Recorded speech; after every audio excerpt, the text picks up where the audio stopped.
closing costs, you know, when people say, well, what's closing costs? What's closing costs? Well, buyers have their whole set of closing costs, but sellers have a list of closing costs. And that closing cost pretty much includes the commission, which I just said.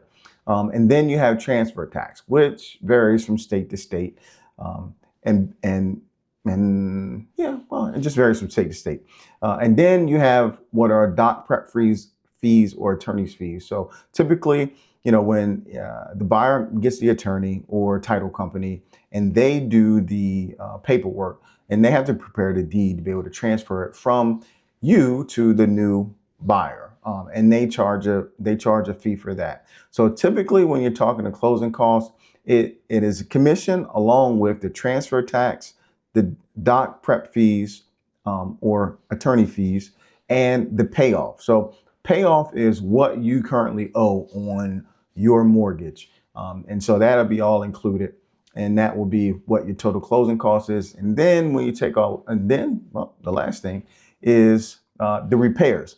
So that's the one thing that I almost forgot about right now, and that you probably are not even thinking about when you're talking about listing your house. So, and some repairs that come up that are more common than others are, unfortunately, right now, septics, which, you know, guidelines have changed over the years. So sometimes there's repairs or things that a seller's not expecting to do.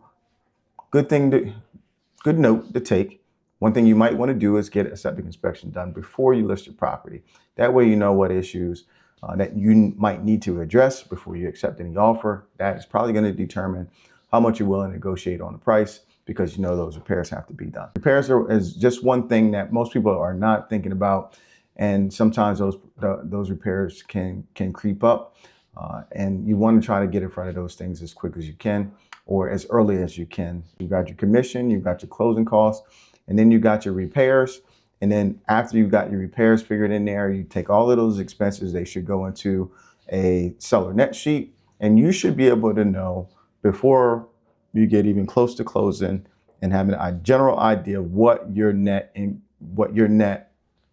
check is going to be. So that's the check that gets deposited into your check, or the check that gets handed to you at settlement. You should be able to know roughly what that is before you get even close to the closing table. So hope this helps you if you're thinking about selling your house and you want to know what are those closing costs, how much money am I really going to be making once I sell this property.